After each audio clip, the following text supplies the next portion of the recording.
As we do in our custom as a believer in the Lord Jesus Christ, we need to bow down and rebound to confess every known sin to God the Father, so that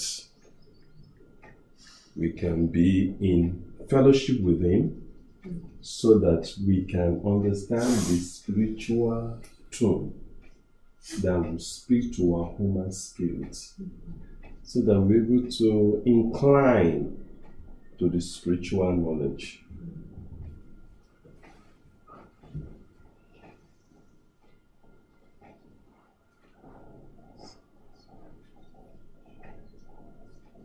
Pray to God that our life will not remain the same way again, but our life will be an epitome of God's grace.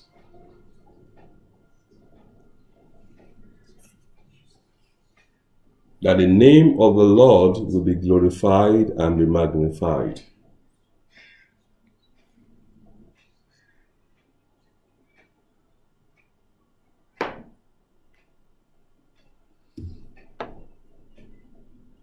Let's pray and tell God that Father should speak to us, remove every stony heart, give us heart of humility, and give us the spirit of objectivity to comprehend every information that will be taught today, and at the end of the day, the name of the Lord will be glorified. In Jesus' marvelous name, we are prayed. Amen. Heavenly Father, we thank you this morning. Thank you, Lord. Today being 16th of August, 2020. We thank you for giving us another day to see, another Sunday that we can gather together as a family to worship you. Lord, we pray that you speak your mind to us and let your name be glorified. Amen. Thank you, Heavenly Father. In Jesus' name we prayed. Amen. The Lord is good. Amen. We want to thank God today, and we want to appreciate His holy name for giving us the grace to be here and listen to the word of grace. Today we'll be looking at this particular topic. I did a write-up on it last week. I actually sent it on social media, but I realized that I really need to have a message on it. This one is one of the first messages I want to have on it. The second one is going to be on video, which I'm going to make. I also send it to the social media so that people outside this box here can have access to it. It's a message that has been somehow controversial to daily believers due to lack of knowledge and the trick and the trap of the devil to increase false doctrine across the board.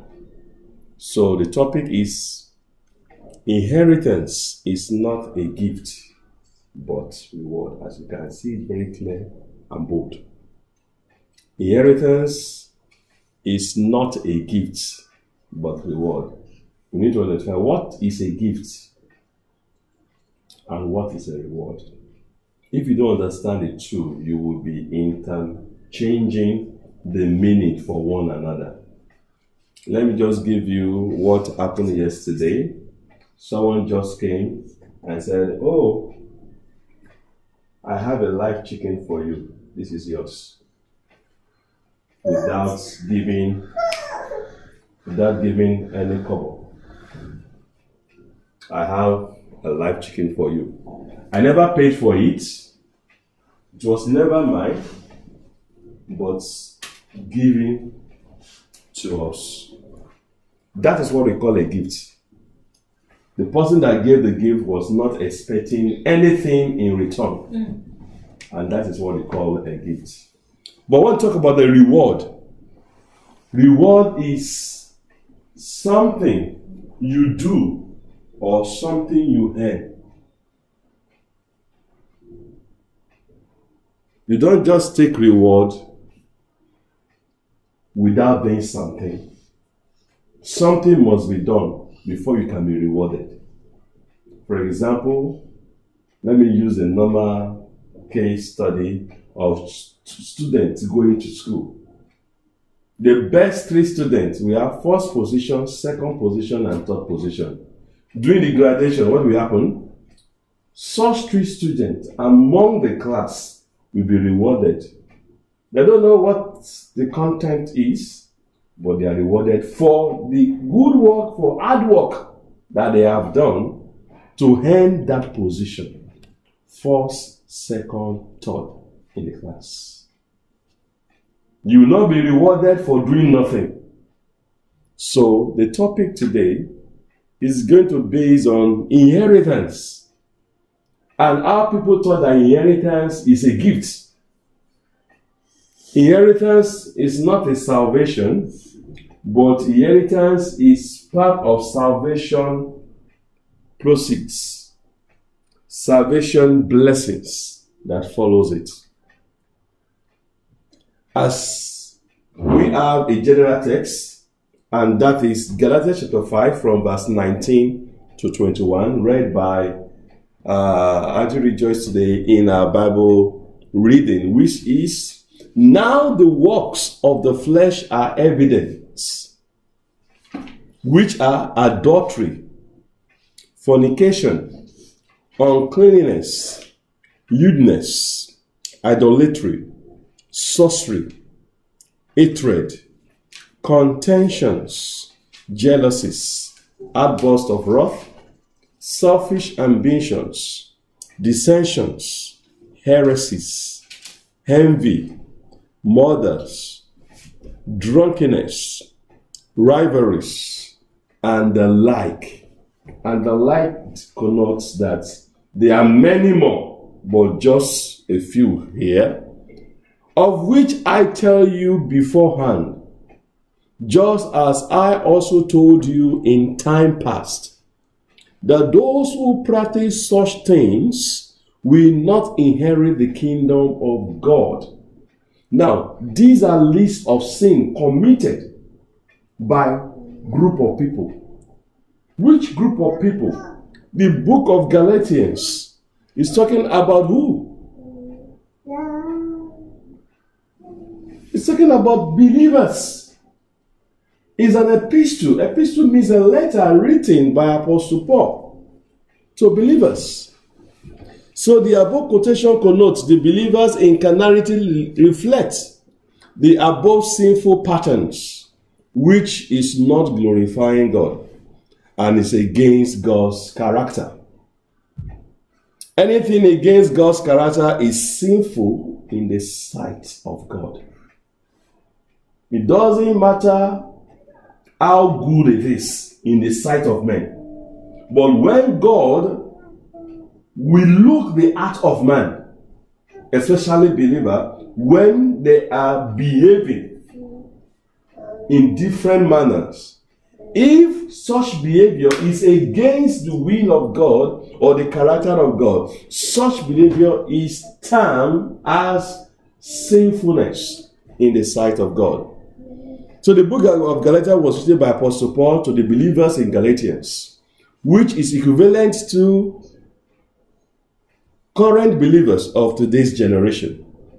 So as we have believers in the time of Galatians, during the time of Apostle Paul, we have believers in our own generation today. So the same words that was written to the Galatian church is also written to us today and every Christian around the world.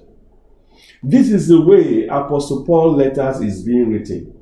For example, when Paul was writing to the Thessalonians, he sent letter to them, not to just only one church, but to every other suburb church across the place.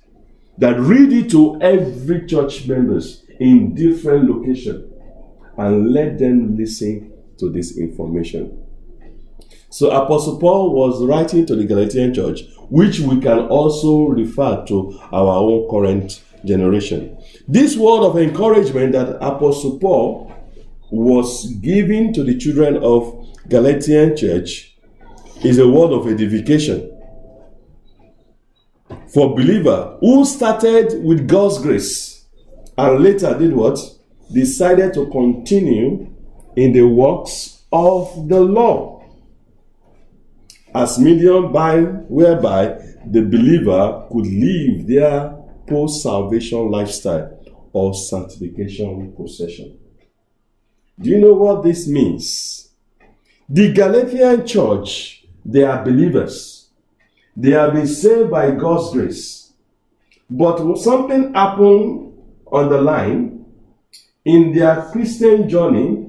They now realize that now they will not continue with God's grace again, but rather we will continue with the works of the law. And what is the works of the law? We're talking about the law of Moses. That this is the law of Moses that will help us to continue our Christian way of life. They forgot the grace of God that saved them, and they forgot that it is only the same grace of God that they would depend on in their Christian journey. So when Apostle Paul heard about this information, about the report of Galatian church, which is also applicable to our own generation, which is so evident, more even in our own generation. Many Christians believe that the works of the law, which refer to the law of Moses, is what is needed for us to live our Christian way of life. Even though they still believe that they are saved by grace, but with a comma, with a clause that they need to continue the works of the law.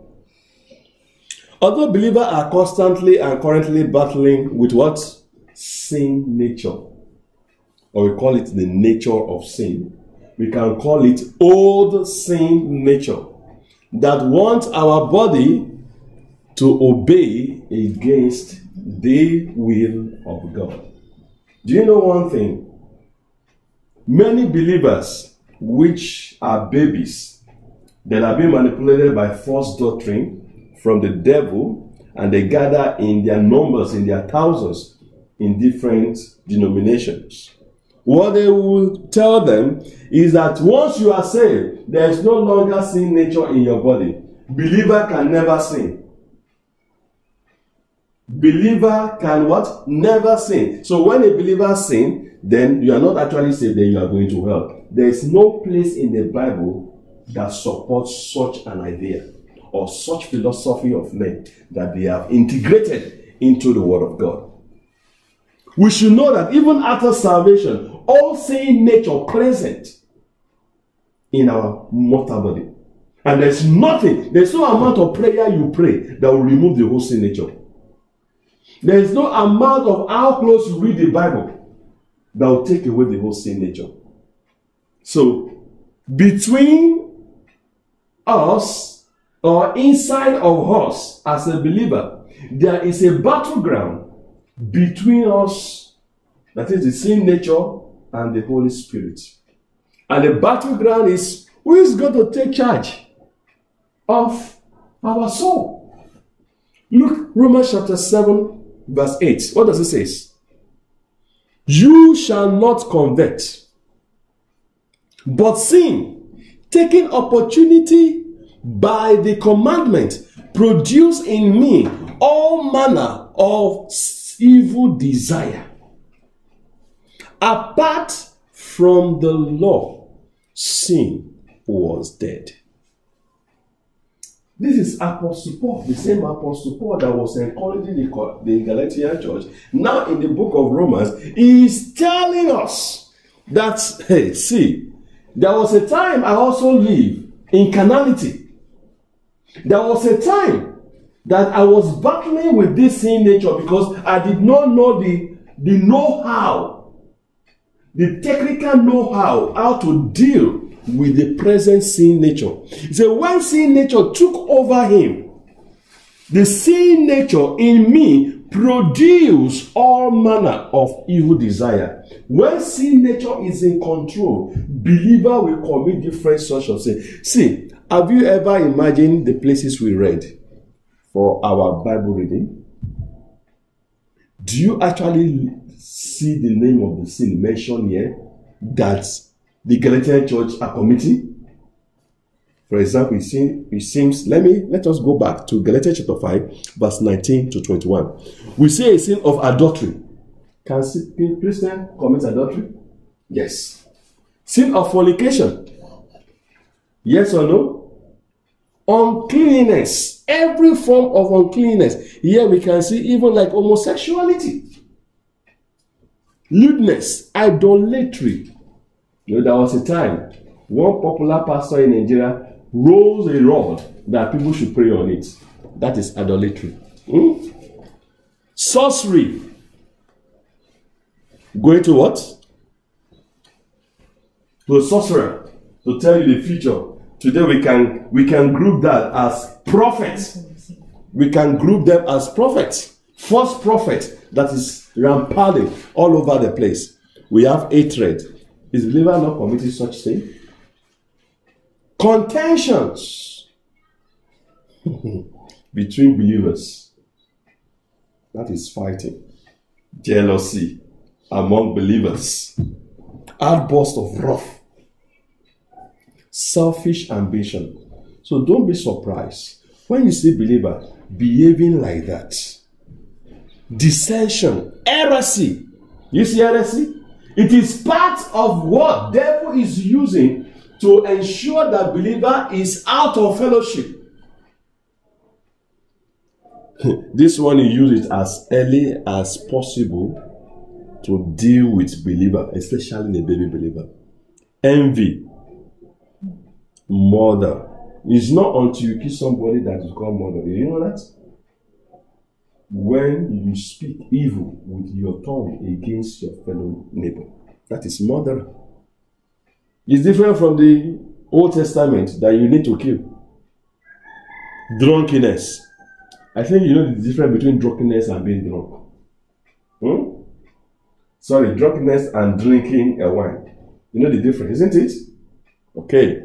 You can drink a wine and not commit sin, but when it has turned to drunkenness, then the wine has taken charge of your behavior, of your speech, of your conduct. And that is a sin before God. Rivalries. So all this, as you have seen in the Bible, is committed by what?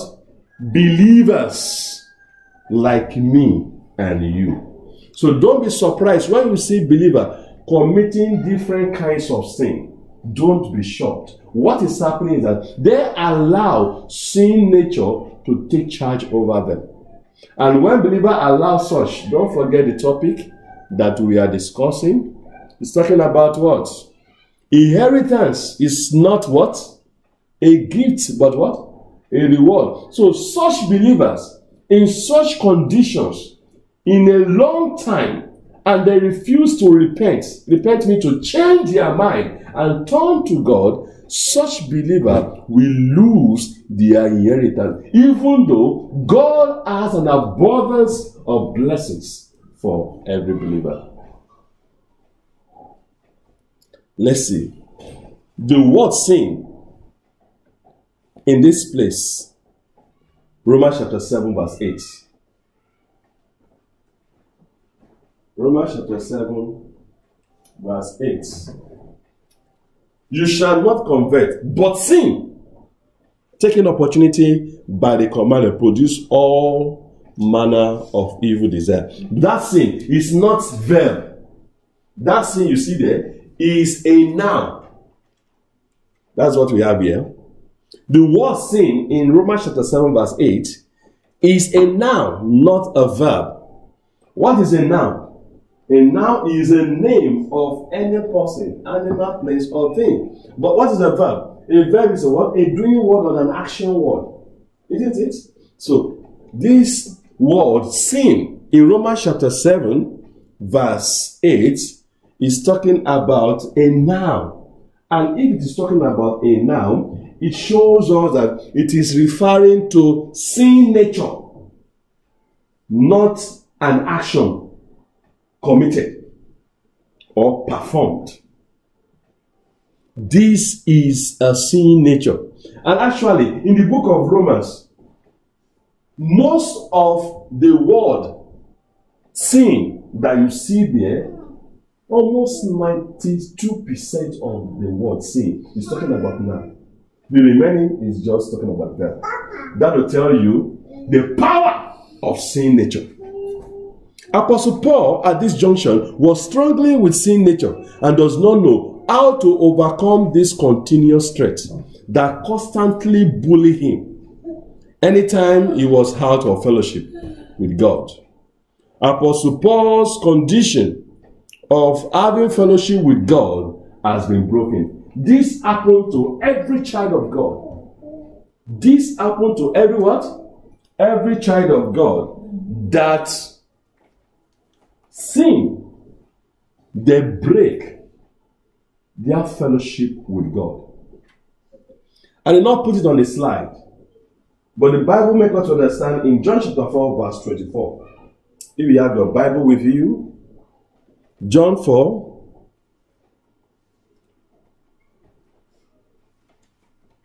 verse, let us even start from verse 23 and 24.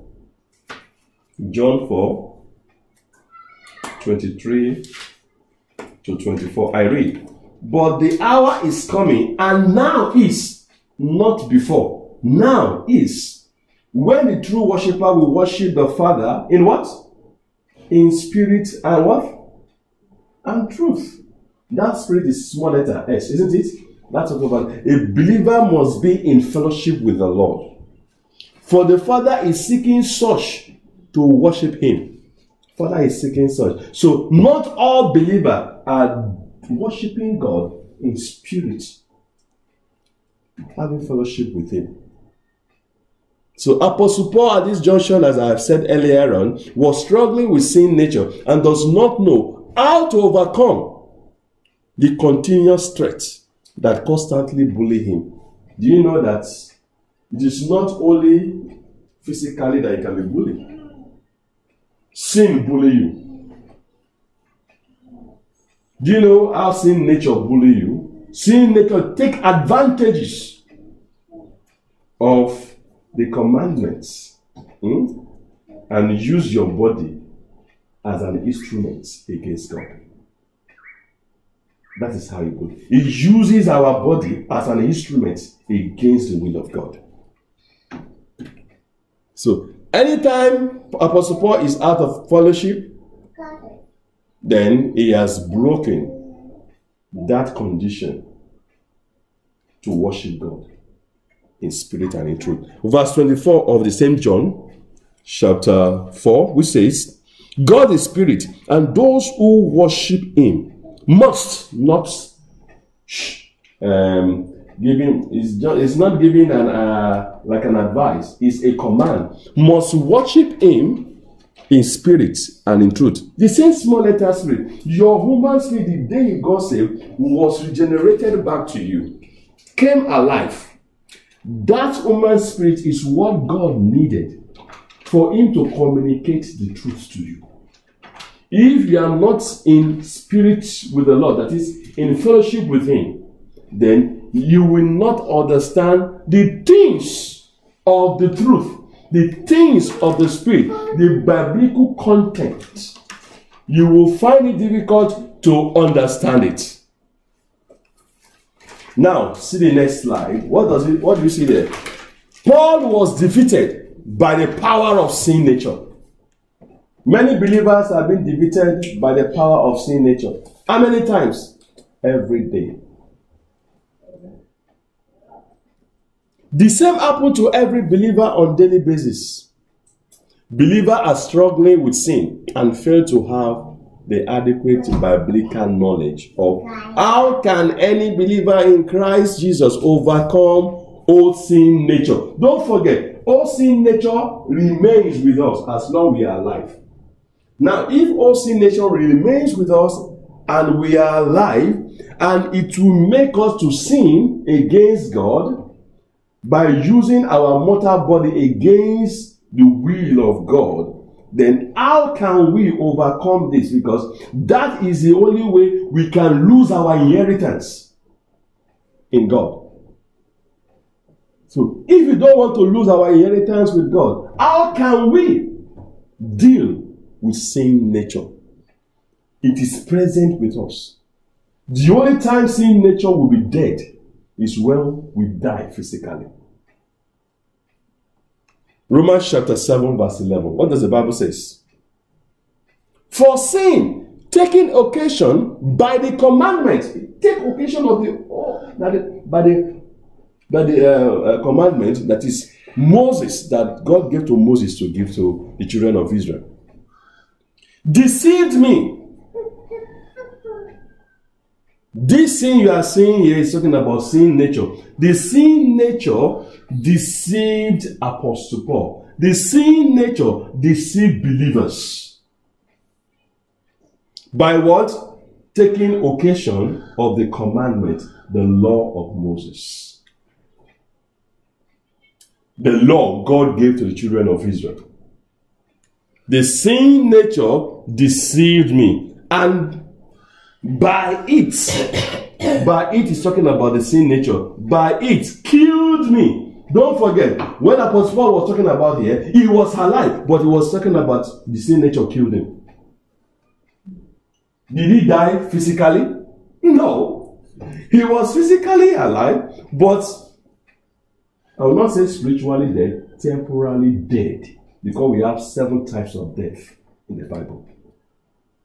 Temporary death means when a believer is out of fellowship, when there is a personal sin, an act of sin committed by such a believer.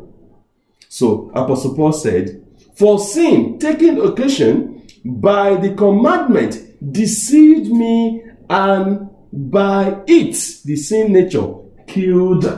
Past tense, killed what? Me. So that was Paul's experience, which we also experience, if not on daily basis, in Romans chapter 7 verse 11.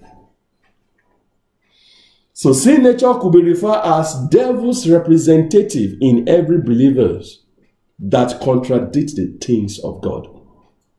And there is constant warfare between sin nature in our body and who? The Holy Spirit. A warfare.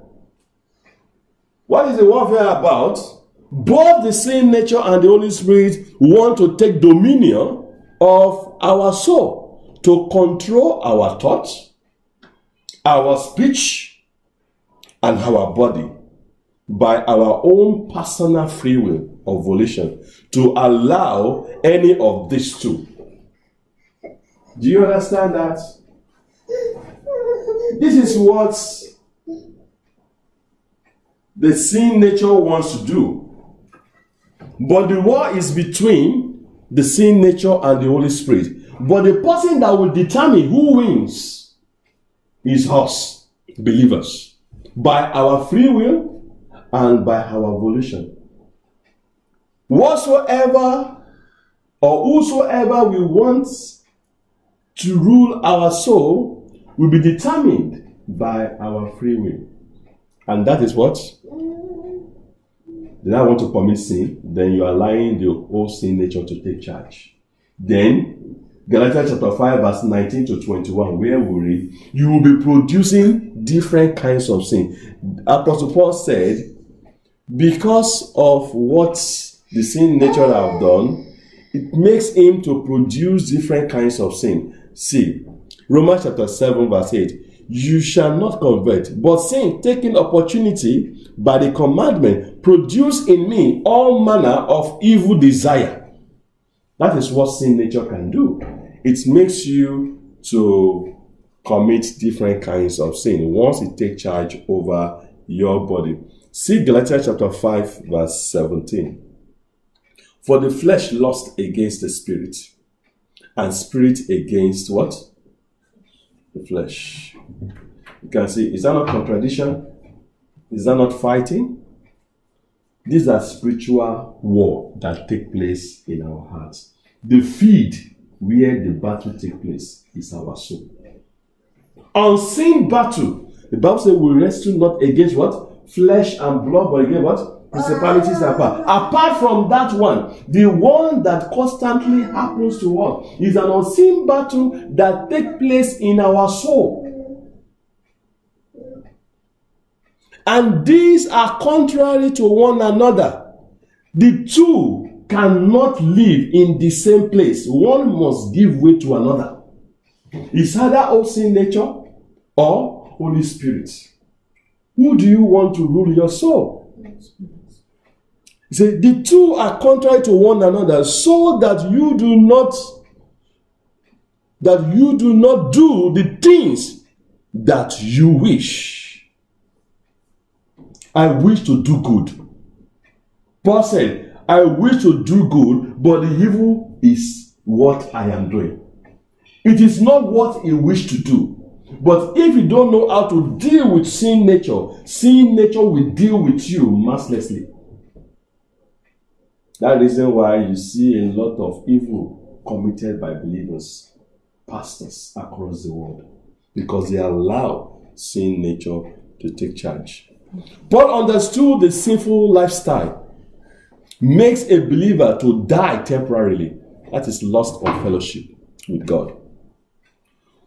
Which the state of being in carnality, where sin nature takes the full control of believer. Anytime believer is in sin, all sin nature take control of the life of that believer. From one single sin, it will turn to shame sin. Shame sin means from one sin to graduate from lying. Say, how can I cover my lie? You remember the case of King David and Uriah's wife. David have sexual immorality with Uriah's wife, isn't it? So he want to cover that sin. He said, Uriah, come back from war. Come and have time with your wife. Uriah said, no. I would rather stay at the king's gate and sleep there rather going to my house. So Uriah did not go there because he know that the country is at stake because of the war. King David is supposed to be at the war, but he was doing something else. Sin has taken charge over him. Now he wants to cover the sin of adultery he has committed. So what happened? He now sent the husband of this woman to the war front where it is very intense. The man died. Even though David was not the one that killed the man, but it was his authority that sent him to that war place where he can be killed easily. So David killed Uriah. He firstly committed only one sin, but that one sin is committing what? It's committing another sin. Shame sin. So if a believer continually be in carnality by committing personal sin, there will be a time that it is one sin he has committed, but it will turn to 20 sin. If it just one sin, it will turn to 5 sin. If it just one sin, it will turn to many sins that he cannot even imagine that he is committing. Paul says, by it killed me, in Romans chapter 7 verse 11. It refers to sin nature who constantly take believers outside the fellowship with God. Don't allow this to happen to you. Paul says, sin that is now killed me. That is what? Loss of what? Fellowship with God. Spiritually, why? He is what? Physically alive. Paul realized sin nature can kill. And if believer refuse to change or repent or confess their sin and back to fellowship with God, that sin can lead to sin unto death. That believer can die actually physically. Let us go back to our topic of discussion. What's our topic of discussion? Inheritance is not what? A gift, but what? A reward. To go to heaven is faith alone in Christ alone. But to receive blessing from heaven, you need to work for it. Any believer that continually controlled by sin nature will lose his inheritance from God. I don't want to know how big the man or woman is, how beautiful or handsome the Christian is, or how blessed such believer is here on earth. If such believer is continually controlled by sin nature, that believer will lose their inheritance in heaven and from God. What is inheritance in a layman language and the meaning? What is inheritance? In a simple and layman definition, inheritance means the property received by a child or descendant from a deceased parent. That is just a normal meaning of inheritance. So, when we have a parent, they will list different kinds of inheritance to such children or child. That if I die, this property, this money should be to one of my child, this other one to other of my child, this one to the other of my child. But the parent we're talking about now, when we now take this definition to Christian definition, inheritance means the reward we receive as a child of God from our Heavenly Father. Should I repeat myself now? This is just an earthly definition of inheritance. But if I should take it to Bible inheritance, it means the reward we receive as a Christian from our Heavenly Father. Every believer has inheritance in heaven, where each one of us will be rewarded at the Bema seat or judgment seat of Christ after rapture. Do you know when we die or when rapture takes place and there is when rapture takes place, we will go to heaven. When we go to heaven, believers will be judged. That's what we call judgment seat of Christ. That judgment is not judgment going to hell or heaven. It's a judgment of reward. And that is where believer will receive their inheritance. The Bible says in 2 Corinthians chapter 5, verse 10, which says, for we must all, not some of believers, all believers must appear before the judgment seat of Christ. Why? For each one may receive the things done in the body. Do you know the things done in the body start after salvation? It started after salvation. The things you are doing in your body, is it glorifying God or glorifying devil? Is it the sin nature that is taking charge of your body, or Holy Spirit of God taking control of your body? That each one may receive the things done in the body according to what he has done. Don't forget, if he's doing it according to the power of sin nature, he will receive reward. If he's doing it according to the power of Holy Spirit, he will receive his reward. Whether good or what?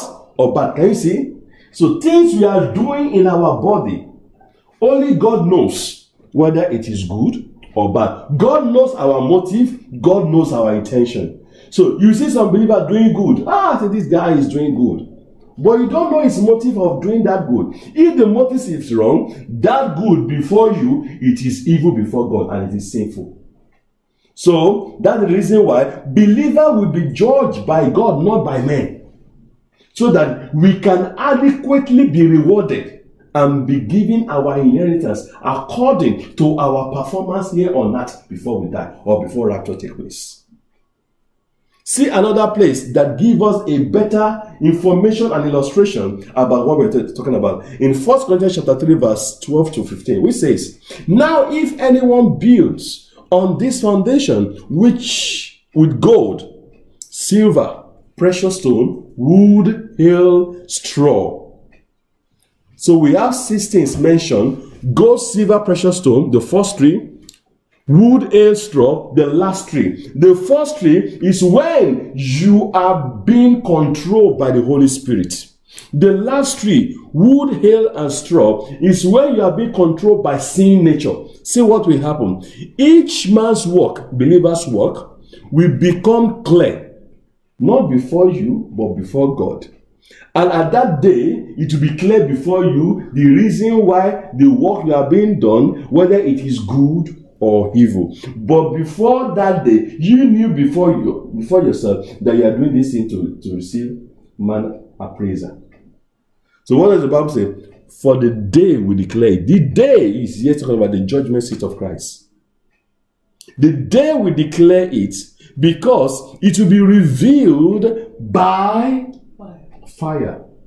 It's not the hellfire, it's not lake of fire. It's just God's standard way of judging your work, your thoughts, your speech, and your behavior. The fire we declare, and the fire will test each one's work.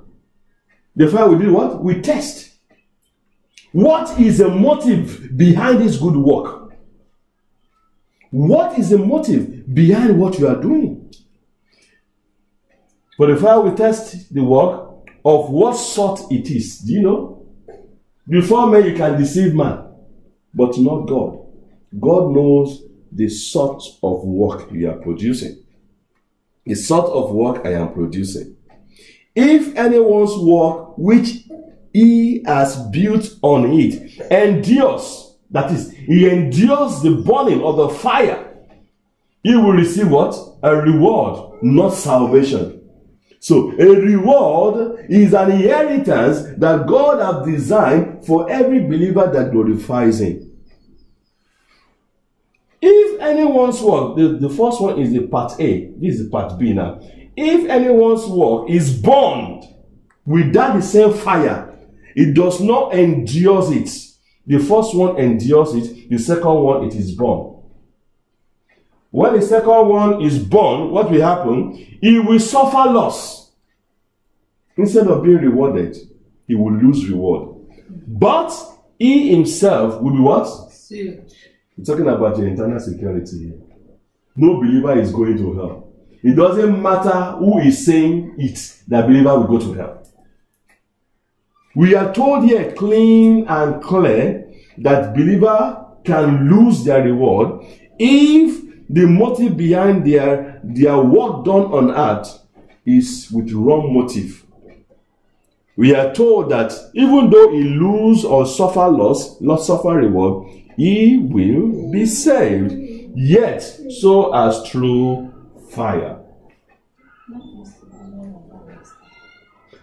So as through fire means that once you lose your reward, that's what we call temporal sadness in heaven. The Bible says there's no tears in heaven, isn't it? There's no pain, there's no, any form of bad experience. You understand? You don't have it in heaven. But at this point in time, when you'll be rewarded, and when some people will lose their reward, this only happens to those who lose their reward. Don't forget, it's not to those who are rewarded.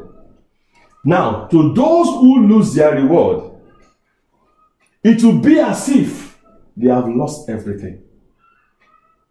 Before men, before they died, they received the praise of men.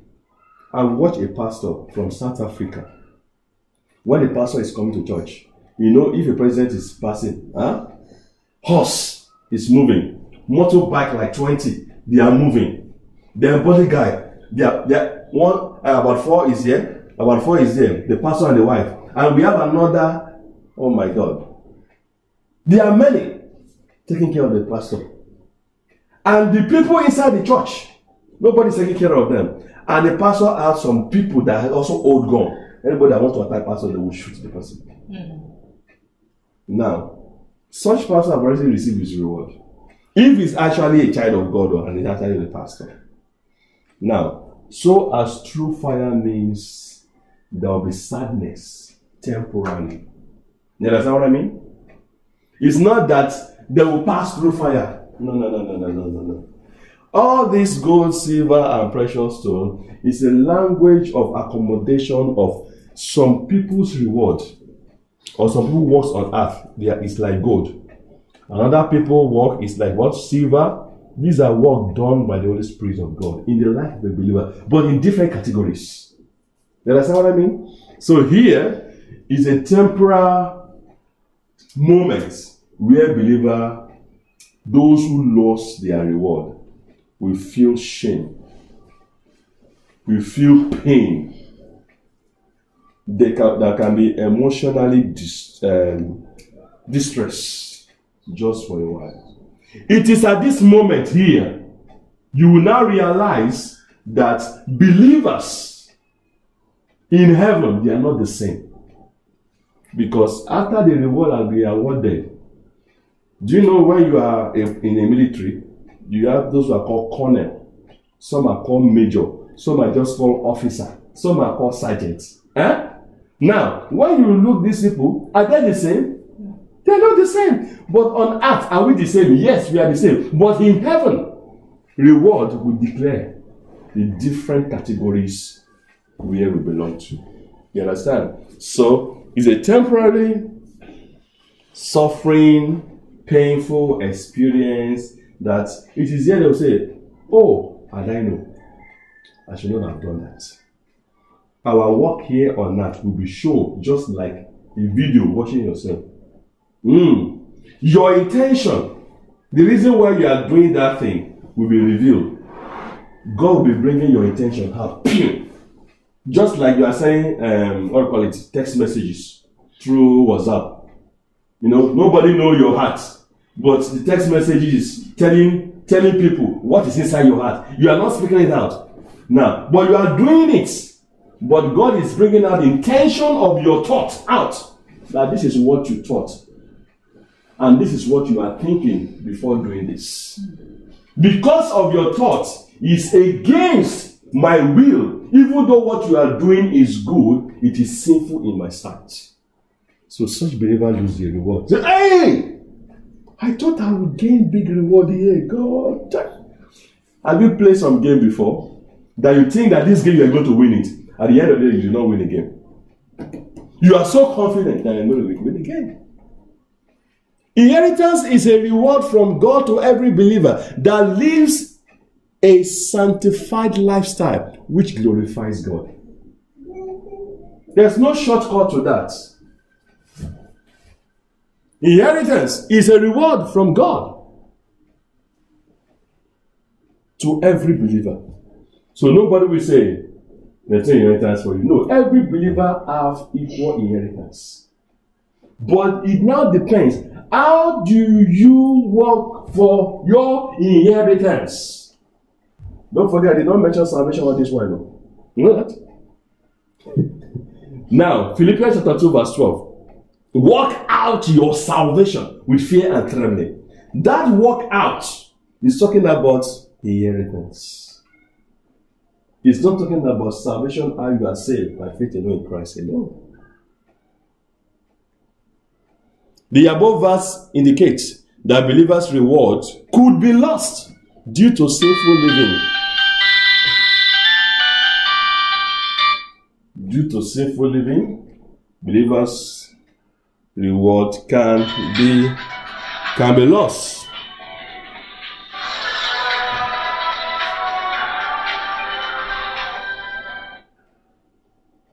And which is out of fellowship with God.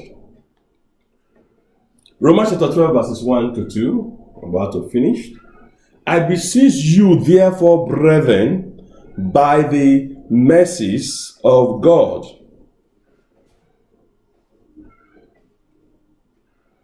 that you present your bodies as a what?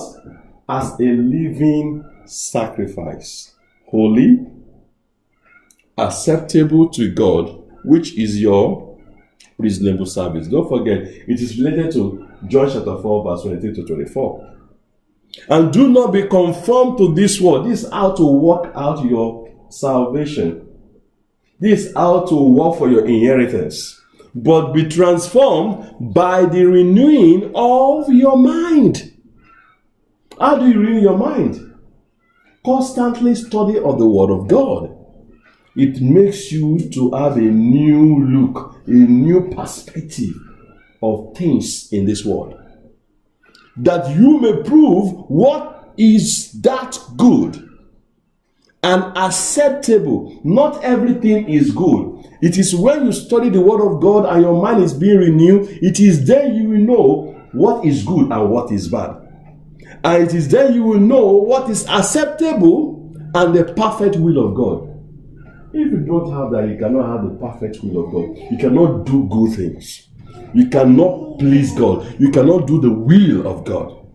Romans chapter 12 verses 1 and 2. Being saved by faith alone in Christ alone, for your salvation does not guarantee your reward, but eternal security of your salvation. Do you understand that? Being saved alone in Christ alone guarantees your what? Your eternal security, but it does not guarantee your rewards in heaven.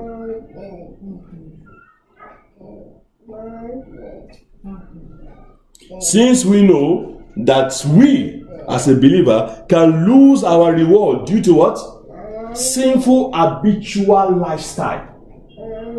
When we continue to make sin our normal way of life, forget about reward in heaven. Every believer that lives such a sinful life, even though they are being praised here on earth, they should forget rewards in heaven.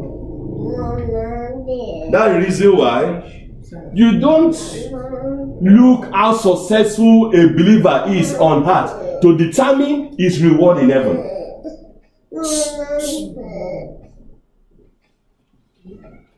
The first Bible quotation in Galatians chapter 5 verse 19 to 21 listed some of the sin committed by believer, which is normal way of life to believer in carnality. When a believer is in carnality, he will produce as many as dangerous sins that you never imagine. Apostle Paul is encouraging believer to live a life in the Spirit of God. Now, how can we live a victorious Christian way of life? How? That's the question. Paul understood that in Romans chapter 6, in Romans chapter 8, but he failed in Romans chapter 7. How? The answer, number one, study and apply God's word. Do you know, I tell you, it is not how vast you are in the Bible that make you to be a better Christian. It's not how vast you can quote the Bible that make you to be a very good Christian. Are you studying the word of God and applying the biblical principle? If not, forget about your study. Your study has no effect. I can say you're a doctor and you cannot perform operation. So if you're a doctor and you perform operation, then you are proving yourself to be a medical doctor. Somebody is sick and you cannot take care of the person and the person can regain his health back, then you are not qualified to be a doctor. Studying and apply God's word. If you study the word of God without applying, you did 1 out of 2. 2 Timothy chapter 2 verse 15, the Bible says, be diligent to present yourself approved to God. A workman that doesn't need to be ashamed, rightly dividing the word of truth. If you don't study the word of God, and you think, it must be daily. One day must not skip, just as you are eating daily. And many of us are not consistent with that, but we must ensure that that is the only source. We can continually live according to the will of God. We cannot think that is good and things that is wrong. You want God to be speaking to you all the day. Study the word of God. God will be speaking to you all the day. Not like those who say, hey, I can hear God speak. I can hear God speak. Without studying the word of God. Which God is speaking? Devil is speaking to them. You want God to speak to you? Study the word of God. You want it loud? Read loud. You want it low? Read low. God speaks to every one of us. We have 66 books there God has given to us. The second one is what? Prayerful. Be anxious for nothing, but in everything by prayer and supplication, with thanksgiving, let your requests be made known to God. Philippians chapter 4 verse 6. We must be prayerful. Prayerful means that you must have the mindset of prayer. When you are moving, you can pray. When you are sitting, you can pray. Even while you are watching TV, you can pray. Just be concentrated. Anywhere you are, when bathing, when cooking, you can pray. So pray to God. You cannot live a victorious Christian life without praying, because if you don't pray, it seems that you are trusting in yourself.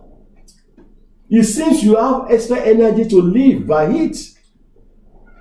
Number 3, what we need to do to live a victorious Christian life is to meditate on God's word daily. Meditate. After you study, meditate means think. Let the word go across you. Where is this sin affecting me? Where am I seeing myself? See the word of God as a mirror. I've gone wrong there. Okay, yes, I'm improving, but I can do better. That is meditation. Joshua chapter 1 verse 8, the Bible says, the book of the Lord shall not depart from your mouth, but you shall meditate in it, what? Day and night. You want success, that you may observe. It's not just to meditate, but to what? Observe, to do according to all that is written in it. If you don't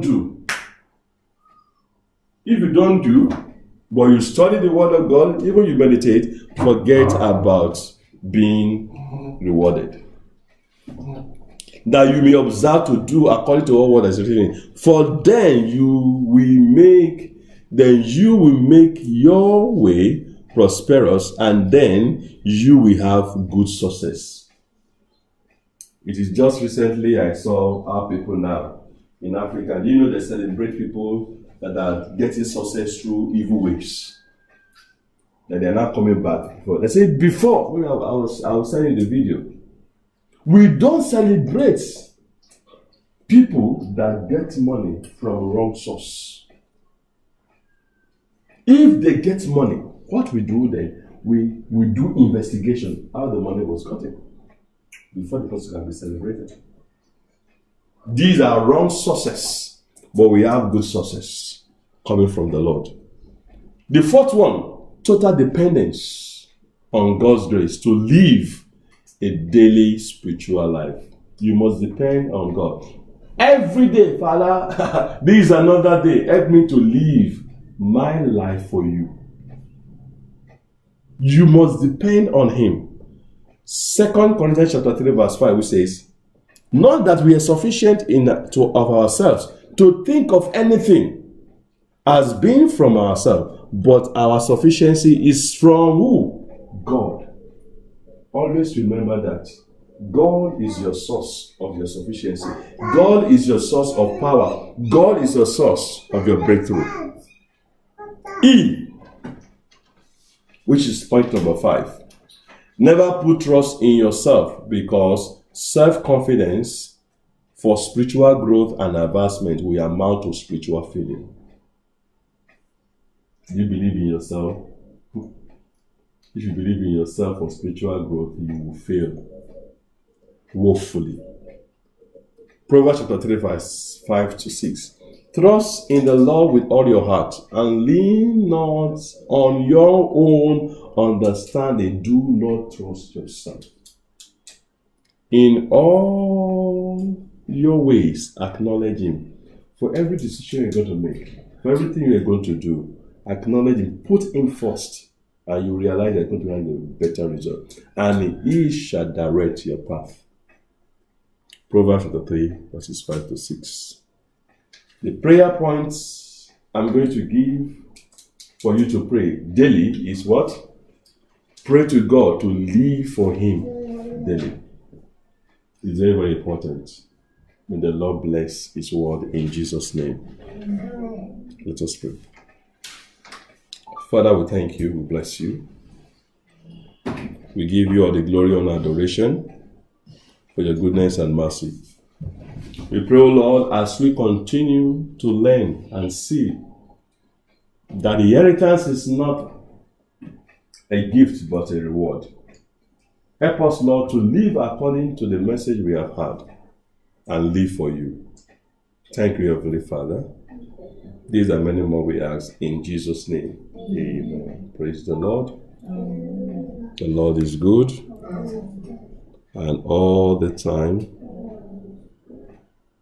We thank God for today's teaching. May